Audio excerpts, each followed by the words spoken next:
Kodali Nani obligation, అవును friends వాళ్ళిద్దరు. మద్దాలగిరి వచ్చేటప్పటికి గుంటూరులో అయోధ్య రామిరెడ్డి అబ్లిగేషన్, అట్లాగే వాసుపల్లి గణేష్ అక్కడ విజయసాయి రెడ్డి అబ్లిగేషన్, కర్ణం బలరాం వచ్చేటప్పటికి అక్కడ ప్రాబ్లమేటిక్ గా ఉంటుంది అంటే చీరాలకి ఏదో ఒకటి చెయ్యాలి ఆ మంచికి వీళ్ళిద్దరికి ఇష్యూ అంటే అక్కడ చీరాల్లో గెలవలేకపోతున్నది వైఎస్ఆర్ కాంగ్రెస్ పార్టీ, ఎప్పుడు గెలవట్ల. ఫస్ట్ ట్రిప్ ఆయన గెలిచాడు, రెండోసారి ఓటమి పాలైనటువంటి పరిస్థితి కాబట్టి మూడోసారికి అక్కడ ఆ మంచికి బదులుగా ఇంకెవరన్నా ఉండాలంటే కర్ణం బలరాం అన్నది, అది కూడా ఎవరు తీసుకొచ్చారు, వైవి సుబ్బారెడ్డి అంటారు.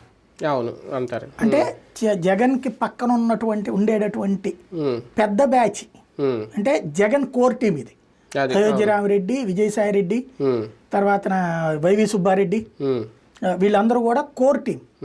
కోర్ టీం వాళ్ళ రికమెండేషన్ మేరకు చేర్చుకున్న వాళ్ళకి క్లియర్గా అక్కడ జరిగిందల్లా తేడాది, కానీ ఓవరాల్గా అలౌ చేయలేదు. అప్పుడు అదే కదా వీళ్ళు మాట్లాడేది కూడా, ఇది 18 మంది నీకు తగ్గిపోయేవాళ్ళు నేను కనుక గేట్లు తెరిస్తే అన్నాడు అని. అలాంటి పరిస్థితులలో ఇప్పుడు ఓపెన్ చేసుకుంటారా?